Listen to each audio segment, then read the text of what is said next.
came back to the office feeling really good about a really tough situation.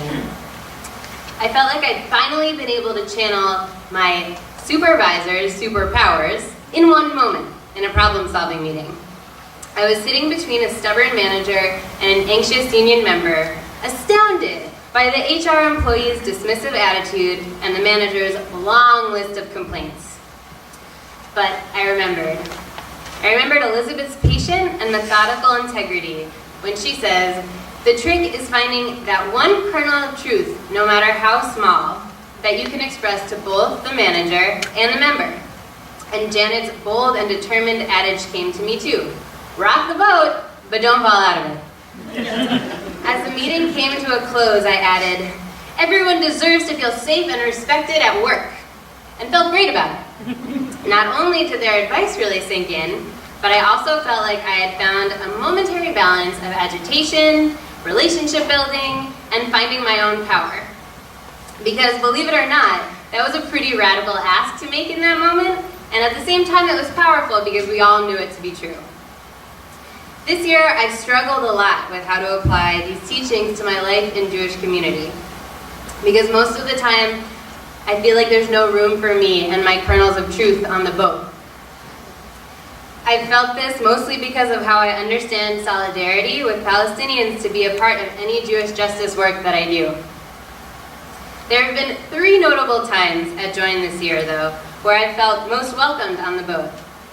And as you can probably imagine, when I got to Join, I didn't expect these moments to come from 3 cisgendered white men in positions of institutional power. I don't have time to tell you all the details, so I'll give you the kernels. Rabbi David Jaffe. What a guy!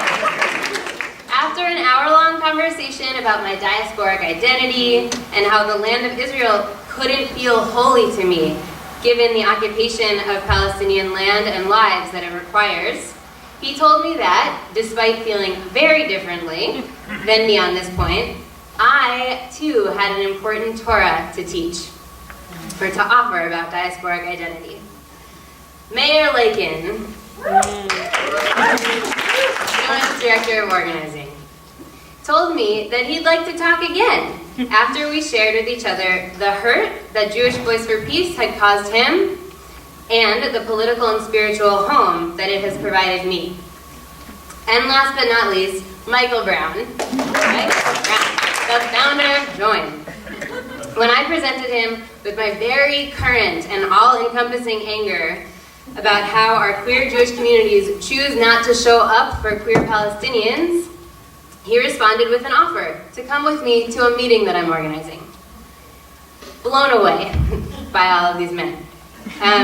What I remember about these conversations is that in these moments, these leaders made me feel like they'd heard me and could hold my kernels of truth in a way that felt like maybe we could work together on this boat someday. I came to Join because I was ready to struggle with my people for a better world. In my work as a union organizer, I get to practice finding solid ground with Elisabeth and rocking the boat with Janet, not only to accomplish fair treatment and a better workplace for our members, but as a way for me to get closer to loving, trusting, and pushing my Jewish roots, practices, and communities. Thank you.